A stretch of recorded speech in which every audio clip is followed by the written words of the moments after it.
Hello and welcome to Spotlight. Today, we are going to be talking to the Shah Rukh Khan of homeopathy, Dr. Mukesh Batra. He's led a very eventful life and he's just published a book about it, The Nation's Homeopath, How Dr. Batra's became the world's largest chain of homeopathy clinics. To tell us more about it, here is the good doctor himself. Welcome to the show, Dr. Batra. Thank you very much, Sandhya, and I'm so glad that you still call it the good doctor. And I think COVID has made a lot of difference in the medical profession, with white coats not being really, people not being scared of it and actually being, honoring it now. So thank you so much for the wonderful introduction, and I'm so happy to be here on your show. So, Doctor, I've just been going through your book and it has an amazing amount of information, about history, about culture, life lessons, and of course about homeopathy and business. So tell us what inspired you to write this book.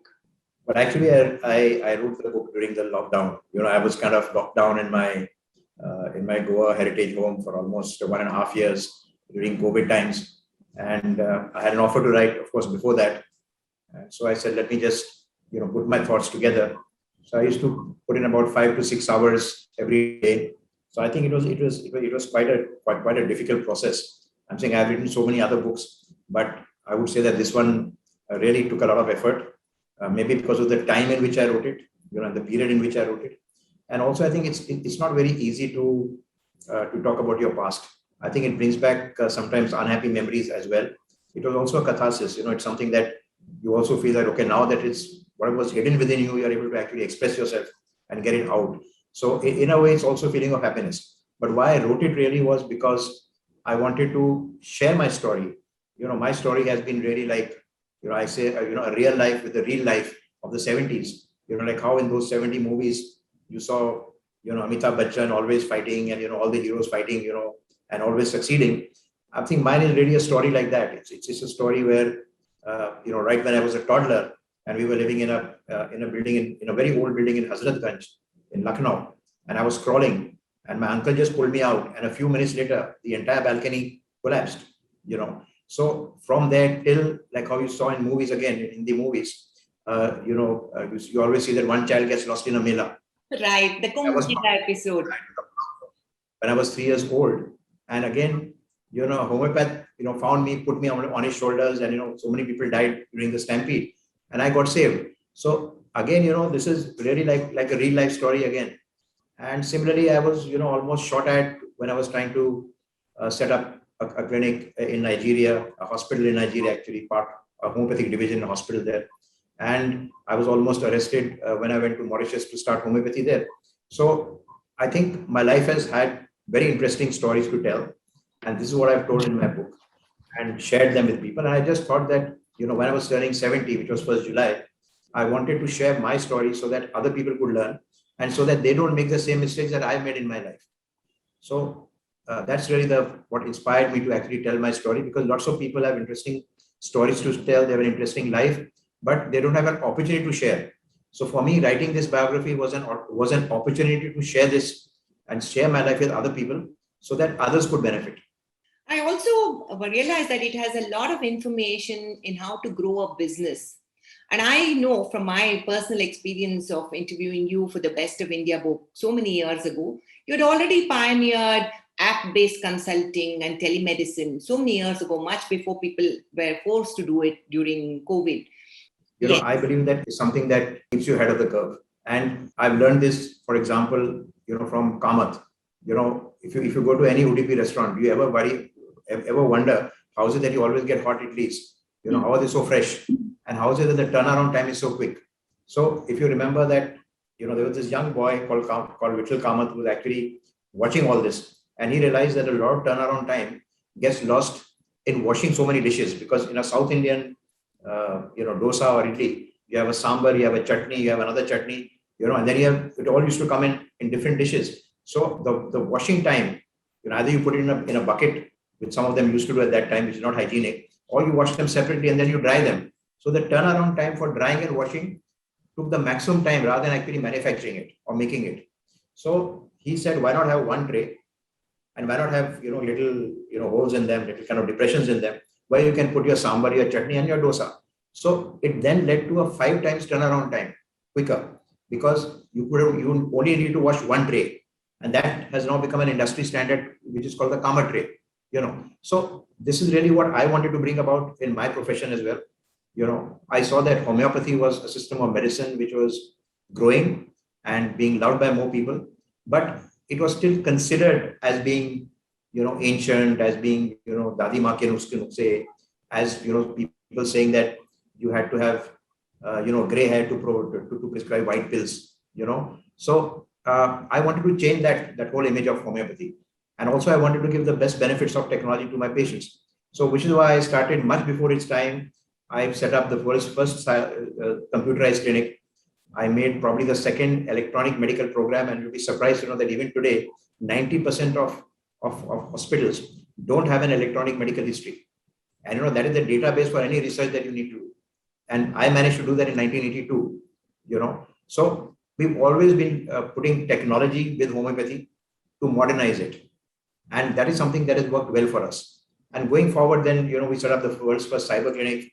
I saw 4.5 lakh patients through the internet, which got me to the Limca Book of World Records for 2 years, and so on and so forth. Today we are looking at artificial intelligence. We did a DNA study in between with homeopathy, a genomic kind of study, which we call genohomeopathy. So we always try to bring in technology and try to bring the latest research that we could to kind of scientifically present homeopathy to people. So I think this is the answer to one part of the question. I think if you want to be ahead of competition, or if you want to do something, you want to do it 5 years before anybody else actually starts thinking of it. And every time when you do something new, then you leave competition behind. So it's very important that you actually, do innovation. Again, I just want to clarify here that my idea of innovation is what I call frugal innovation. You just need a fishing rod, not an expensive rod. You just need a hook, line, and sinker, and a little atta or a bait at the end to catch fish. Okay, that's all that you need. So you don't need a very expensive fishing line when you want to catch a fish. So similarly in innovation, you just need a great idea, and you then need to execute it well. So it's not that all innovation and all R&D is very expensive. This is a concept which a lot of entrepreneurs have in their mind. A lot of business people have in their mind that I need to invest too much of money. I don't know whether I'll get the return or not. But if you think well and you think futuristically, and you think that this is what can impact my business or my enterprise, I think you'll always turn successful. And you'll always be ahead of the curve, ahead of other people. So you have to keep reinventing yourself all the time. Now I'm going to ask you the question, how did you handle the challenges that COVID posed to your business in particular? It was a very challenging time, and it was for everybody else. More so for us for two reasons.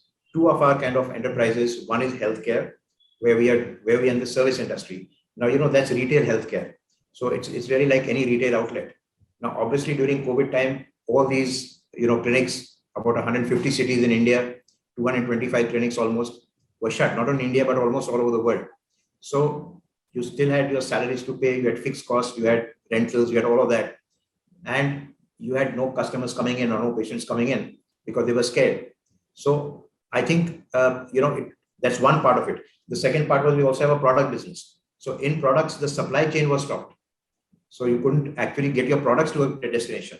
Now, if you couldn't do that, the other thing was because the retailers were shut for about a year or year and a half, then goods were lying there. So you had an accumulation of goods in the market as well, which also you needed to liquidate. So I think these were the two kind of challenges on both fields. How did we deal with it? I think the first thing comes from self-belief. Of course, I would say in the first 1 week, we were all top management, had a little bit of shock and awe, which came, I think, with everybody. But after a little while, when we got over it, we then realized that we must do something very quickly. So what did we do? So for our clinic business, which was really the core business that we are in, where we see patients, the first thing we did is we moved computers with security data into selected doctors' homes who were senior doctors. So around 100 of our 400 doctors, the IT team moved computers with security data into doctors' homes and immediately trained them. Our medical team was trained on how to conduct an e-consult. How to make sure that there's no noise in the background, how to make sure there's enough light on the face. All the things that you asked me to do are things that we've trained our doctors to do in any case. So, and that we did 2 years ago, because we knew that this is what's going to happen. If there's going to be a culture of work from home, then doctors must be able to consult. It made it easier for us because homeopathy depends on symptoms. So if you could talk to people, you made sure that they were properly dressed, you made sure that the audio was good, you made sure that the network was not a problem, because lots of homes at that time had a challenging with network. So we paid for upgrading the network so that they could actually talk with their patients well, without any break. So all these challenges I think we faced, and I must say that we succeeded to a large extent, because we were able to do about 1,000 consults in the first month itself per day. So that's how we overcome it. So the idea was really not to make money. The idea there was to continue servicing patients who needed it. And I think that is something that was appreciated by people. So while we did lose a lot of patients because of COVID during that 1.5 years time, but the moment we opened back a few months ago, I'm happy to say that they've all started coming back in again, because we were servicing them even during the COVID period. And I think that is what is important, that you're not looking at revenue, you're not looking at money, but you're looking at service, you're looking at reaching out to people, and you want to make sure that their lives don't get disturbed because of COVID. So we try to do our best. And then, of course, there was a challenge of medicines. So in the beginning, nobody was willing to even courier the medicines, but we paid for couriers for that 3-month lockdown period, where we paid for couriers from our pocket, and we sent it to every home wherever we could. So that is how we overcame that challenge. As far as the product company was concerned, we had, for example, we had a hand wash, and we had just come out with a product, but which had no alcohol, because alcohol dries your skin, and so we had a natural product. And then COVID came. For COVID, you needed a high percentage of alcohol, as to do that. So we very quickly then came out with another product called Safe Hands, in the next few months, so that we could supply that in the market at least. So we could keep the market, going, at least not with our regular products, but at least with 1 or 2 new products. We came out with an immunity building homeopathic drops, which is our first OTC product as well, which we sold in some pharmacies. So we tried to innovate there as well, and somehow tried to keep the pot boiling, if I may use that word. We all had lots of problems, and we all faced it. All our families went through difficult times. Our patients went through very difficult times. So yes, COVID has disrupted the whole kind of business model for everybody, entrepreneurship, and also the lives of people. I think it's admirable the way that you built your practice as a doctor of homeopathy, and then you went on to build a very successful business. But I'm also interested in these other facets of you. I know you're a very good singer. You paint, you take photographs. How do you make time for all of this? A good question, but not so easily answered. I think, first of all, when you get into practice, you actually have narrow vision. You just put tunnel vision. You look at nothing else except patients, and how to treat them, how to make them well, and that's your focus. And you don't want to divert your attention with anything else. I think medicine is all consuming, and it's something that really takes you over completely. It engulfs you totally, and you have no time to think of anything else. I'm saying I would work maybe at least 20 hours a day or 19 hours a day as a doctor, seeing patients at 3 a.m. in different countries, and I would travel to all over the world to see patients. I set up the first multi-city practice in that sense, with clinics all over, and I would actually personally go and practice there on the weekends. So it's not easy to do something like that. It doesn't give you time for anything else. So whatever passions I had to actually subdue them, because I had no time for them. However, once I set up a corporate, and once I started, teaching doctors and then handing over practices to them, and once they started growing, I then had more time to myself. And so the moment I found that, I had 2 or 3 thoughts over there. The first thought was that, I had seen lots of very famous doctors, and also top CEOs of companies and industrialists whom I treated. I've seen that, once they're at the top, they become very lonely, because, then you think that everybody is making friendship with you or becoming friends with you because for a reason, and you cannot really, then integrate with people. You always think that you're going to be used. It's the same for a doctor. There's something which I call curb consulting. At any party that you go, people will take you on the side and say, doc, I'm losing my hair. Can you do something for me? My daughter's got pimples. I've been pulled out of flights as well. That's how it is. So this is curb consulting. So wherever you go, people do want to take a bit of you, and they want to learn from your knowledge and your experience. I'm happy to do it all the time. But when you have the time to do for yourself and got some time for yourself, you want to make sure that you develop your own capabilities, and whatever were your passions that were subdued, you have the time to develop them. So I saw that a lot of top people, they actually took up fine arts. They did photography, or they played the piano, or they played some violin, or they played some musical instrument, because this kept them creatively stimulated. And this is something that then helped them to also do away with loneliness. It's very lonely at the top, as they say. And that's really true. So this was one reason why I also learned things after I turned 55. I learned how to sing. I had a teacher coming home, and I used to do riyaz for at least 1.5 hours every day, before COVID. And even during COVID, I used to do it, with Zoom.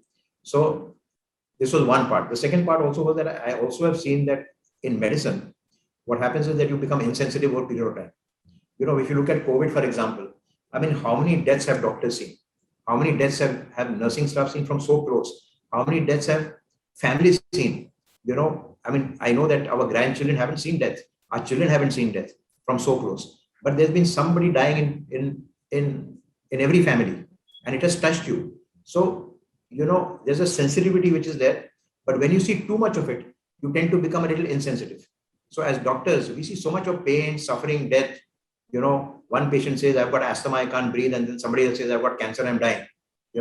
So it's just from one to the other. So you do get a little sensitive over a period of time.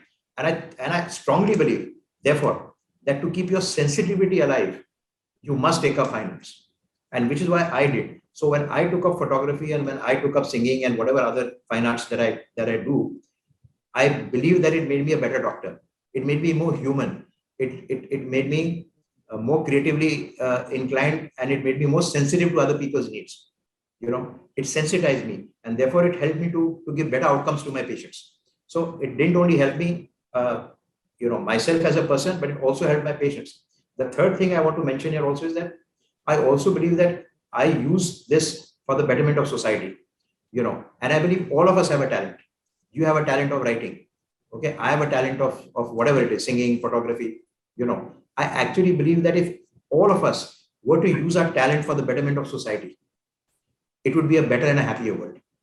And which is what I believe everybody should do. Whatever you're talented in, bring it out and give it back to society. So I'd like to hum just 2 lines for you here and for your viewers, which is किसी की मुस्कुराहटों पे हो निसार, किसी का दर्द मिल सके तो ले उधार, किसी के वास्ते हो तेरे दिल में प्यार, जीना इसी का नाम है. So this is life. You got to give to others. My mother used to say, life is an echo, all comes back, the good, the false, the true. So give the world the best you have, and the best will come back to you. Whatever you throw out comes around. And this also includes positive thoughts, positive thinking, good deeds that you do. So I think all of this is important in life. And therefore, I think one should use one's talent to better society and to better humanity in whatever way one can. And every drop counts. Boon boon se bhare sarovar. So every drop counts. So which is why if every individual starts contributing and not depending on what the government can do, what an NGO can do, what somebody else can do, why should I not do it myself? So if each of us start doing something good ourselves, we will then be building a better world. Beautiful sentiments, Dr. Batra, and such a wonderful learning from you, and not bad singing too, I must say. That's one of my favorite songs. Thank you. I know you also have a lot of celebrity friends, film actors, singers, sports people. Are they all your patients too? Sandhya, I'd say the other way around. It's my patients who become lifelong friends. Wonderful. So, we interact with them, we develop a personal rapport. I'm saying I've been treating these families for like maybe 45 years, and I'm still in touch with them, and now they become friends. So whenever we have, any occasion for charity or for anything that we do, they all come free of charge. We have this one platform called Positive Health Awards, which we do every year, where we actually honor people who have disability and contribute to society. So we had all the top stars coming: Hrithik Roshan, Aishwarya Bachchan, Abhishek Bachchan, and so on and so forth. All of them, Shatrughan Sinha, Sonakshi Sinha, all of them coming, and they all come free of charge. So it's only because of relationship. So we don't pay for any endorsement, we don't pay any influencers, but we have friends who actually believe in our cause, and therefore they put their best foot forward and help us out. That's good to know. Doctor, some of our viewers have sent me some questions, that it would be very nice if you could answer them. Could I just ask them? Just a few. Certainly, please go ahead. How effective is homeopathy in treating COVID-19? So again, there are two parts to the question. One is prevention and the other is treatment. And I would say even a third part is post-COVID treatment. So I'll divide into three parts. Sure. So the first part is prevention. Homeopathy has always been used as a preventive for epidemics for the last 100 years. Starting from the Spanish flu, which happened 100 years ago, the mortality rate with modern medicine at that time was 30%. And with homeopathy, it was only 1%. That's the difference. So there's a track record. Similarly, when Cuba had leptospirosis, they used homeopathic medicine and they were able to bring and contain that. Andhra Pradesh used a homeopathic medicine called belladonna, which was used as a preventive for Japanese encephalitis or viral fever. So many kids died at that time. After giving that, not a single child died of Japanese encephalitis in Andhra Pradesh. So these are all examples I'm giving, and there are many like this all across the world over a period of 100 years to show that homeopathy works very well in epidemics. Now let's come to the present epidemic. For the present epidemic, which is your COVID-19, the Ayush Ministry had recommended a homeopathic medicine called arsenic al in its 30 potency to be taken twice a day for 3 days, once in a month to build immunity. Now, this is something which has really worked very well. The Gujarat government has given more than 75 lakh doses free, and a lot of governments have done it all across India, on the advice of the Ayush Ministry. That's as a preventive.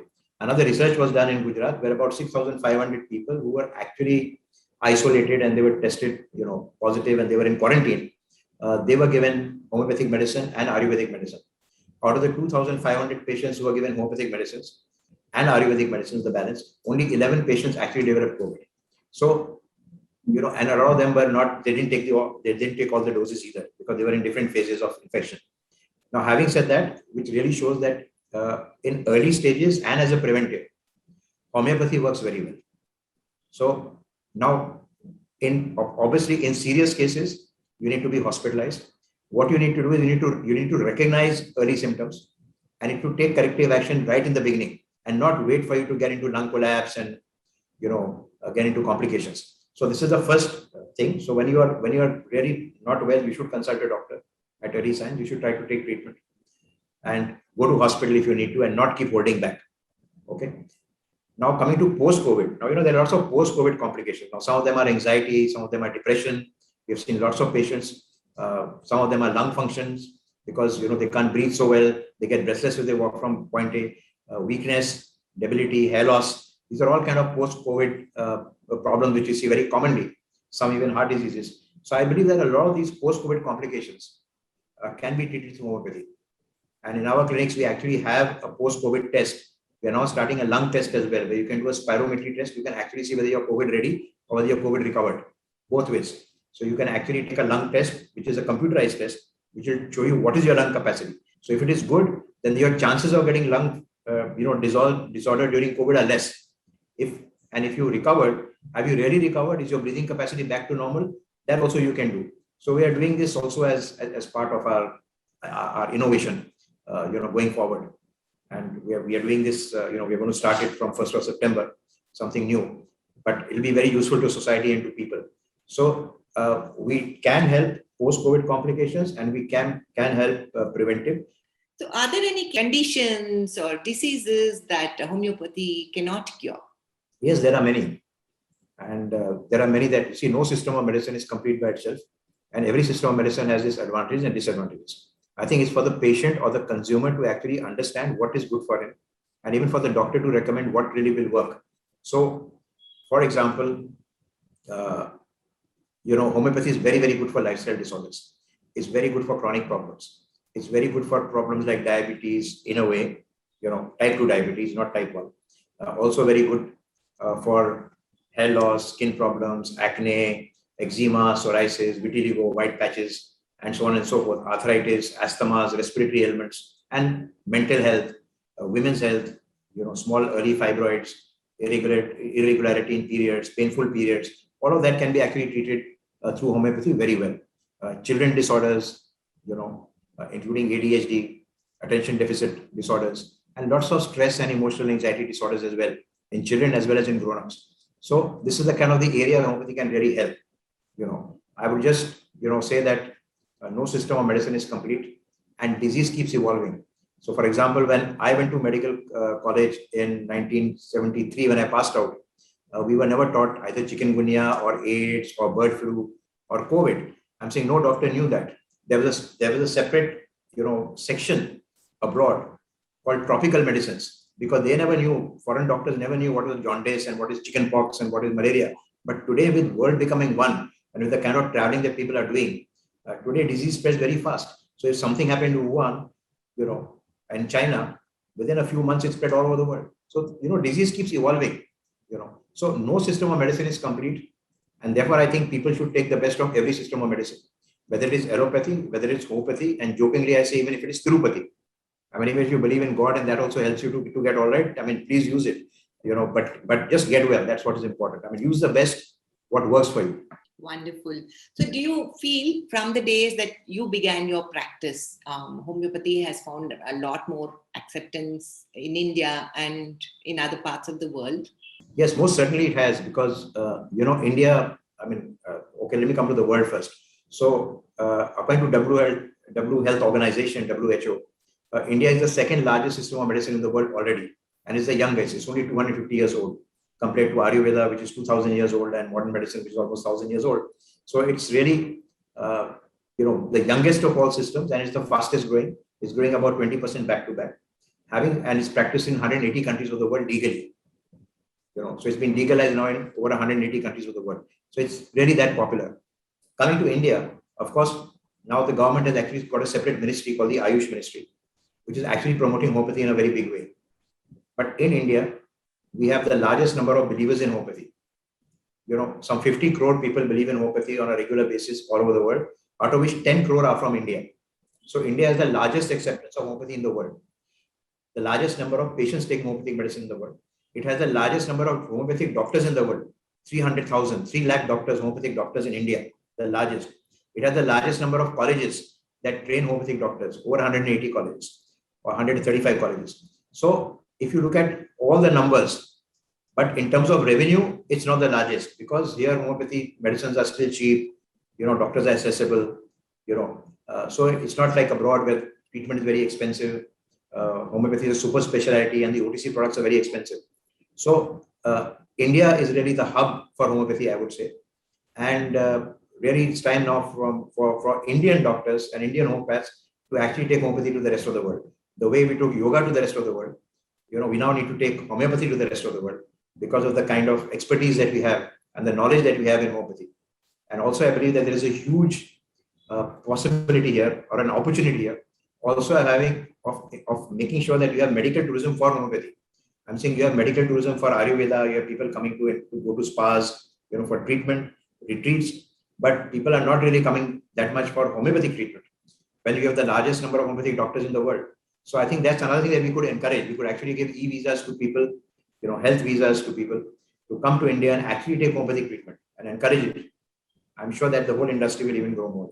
That's a very good idea, Dr. Batra, and I wish that comes through. Any message or any health tip for our viewers before we conclude? So, health is something which is very personalized, and you can't generalize health. The 4 tips that I like to give before I close. The first is sleep well. There's a lot of, we don't recognize that very well, but sleep is very important. When I was researching for my book, 13 Steps to Bloody Good Health, I found that 93% of Indians are sleep deprived.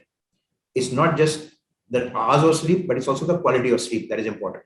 So I think if you want to stay healthy and stay fit, make sure that you're sleeping well.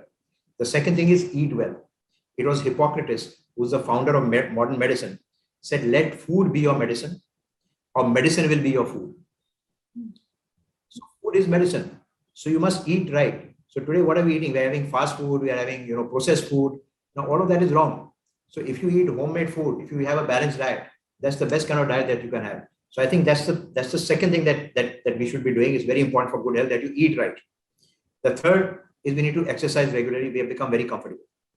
So, they say sitting is the new smoking. So do we get up after every 20 minutes and take a little walk and come back or not? Do we actually exercise every day, even a little bit? Do we walk? And do we do, muscle strengthening exercise? Because as you're growing older, you lose muscle. You need to strengthen your muscles. So I think these are a few things that you need to do to stay fit. And finally, the last point that I want to make, which is very important, is also that you need to think positively. So negative thoughts will make you sick, and positive thoughts will make you happy and then keep disease away. I'd like to end with another two lines of one of my favorite songs of Kishore Kumar, which I sing for my grandchildren, and which is my wish for the world. चल के तुझे मैं लेके चलूं एक ऐसे गगन के तले जहां गम भी न हो आंसू भी न हो बस प्यार ही प्यार पले एक ऐसे गगन के तले एक ऐसे गगन के तले एक ऐसे गगन के तले. So with that wish for all your viewers, thank you so much, Sandhya. Thank you for your time and for the opportunity. Thank you so much, Doctor. That was wonderful. Such a beautiful message to conclude with, and lovely song. Thank you so much for joining us today.